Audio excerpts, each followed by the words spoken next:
ആ അവനകത്തുണ്ട്. അച്ഛൻ പെട്ടെന്ന് വാ. മോളെ ഞങ്ങളൊന്ന് നോക്കാം. നിങ്ങക്ക് അവനെ പിടിക്കാൻ പറ്റുമെങ്കിൽ നോക്ക്. വേണ്ട ഏട്ടാ, പോലീസ് വരട്ടെ. ഓ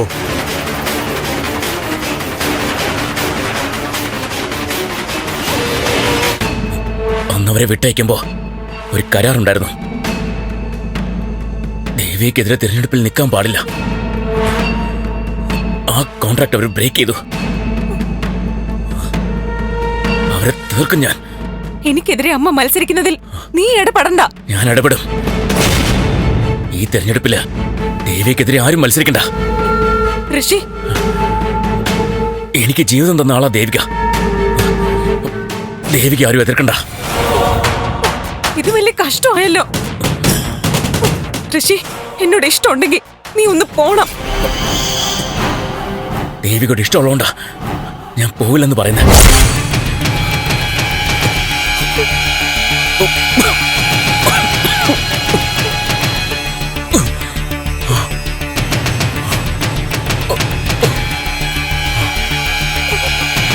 ഋഷി,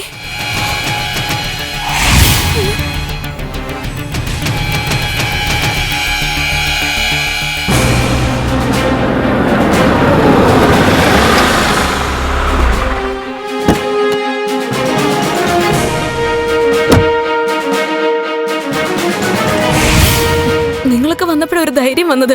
ഇനി അവൻ രക്ഷപ്പെടില്ല. മോളെ ദേ സാറ് വന്നു. ആ എന്താ അച്ഛ, ഒരുത്തൻ ഇതിനകത്തുണ്ട്. മോളെ നീ ആളെ കണ്ടോ? ഒരു മിന്നായം പോലെ കണ്ടു. ഞാനൊന്ന് നോക്കട്ടെ. വേണ്ട വേണ്ട അച്ഛ, പോലീസ് വരട്ടെ.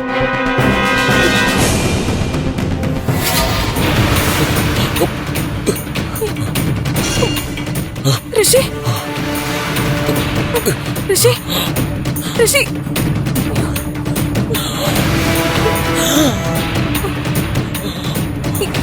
ഋഷി, ദാ.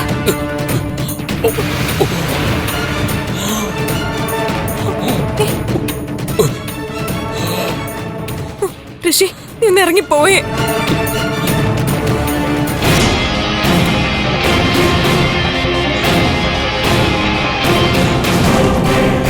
സാറ് ടെൻഷൻ ആവണ്ട, ലോക്കൽ ചാനലൊക്കെ അറിയിച്ചിട്ടുണ്ട്.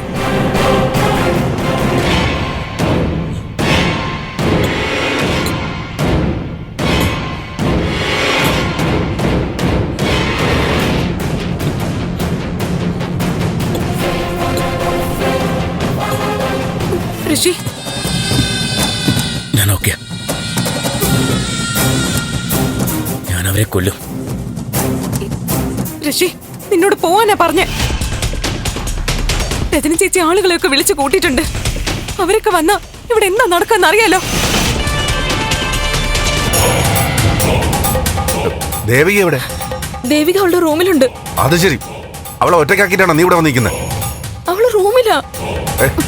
അച്ഛൻ, പോലീസ് വരട്ടെ, എനിക്ക് പേടിയാവുന്നു. നീ എന്ത് ഭ്രാന്തായി പറയുന്നത്? അവളെന്തെങ്കിലും ചെയ്താലോ?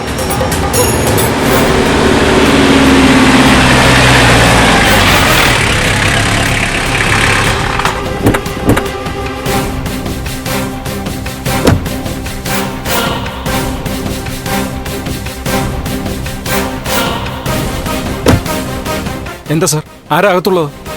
ഏതോ ഒരുത്തൻ കള്ളനാണെന്നാ മോള് പറയുന്നത്. കള്ളനല്ല സർ, ക്രിമിനൽ ആവും. അന്ന് അമ്മയെ ആക്രമിച്ചതിന് അവനാ സാധ്യത. ഇറങ്ങി പോവാൻ.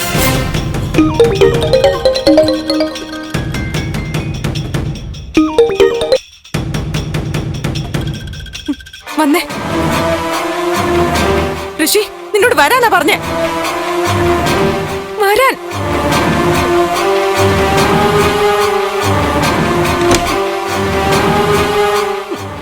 ഋഷി, വരാനാ പറഞ്ഞേ. സർ സർ, എന്താ സർ, രാഷ്ട്രീയ പ്രശ്നങ്ങൾ വല്ലതുമാണോ? ഗുണ്ടകൾ വീട്ടിൽ കയറിയെന്നാണല്ലോ കേട്ടത്. ആരാ എന്താന്നറിയില്ല. വാടോ നോക്കാം. മോളെ, മോളെ, അമ്മ എന്താ ഇവിടെ? സിദ്ധു, എന്താ പ്രശ്നം? ഏതോ ഒരു ക്രിമിനൽ അകത്തുണ്ടെന്ന്. ദേവിക എവിടെ? അകത്തുണ്ട്.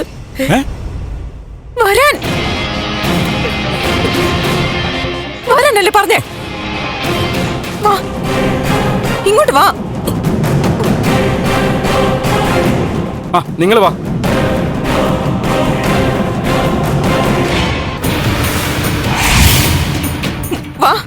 ഇങ്ങോട്ട് വരാനല്ലേ പറഞ്ഞേ? വരാൻ വാ, ഇങ്ങോട്ട് വന്നേ.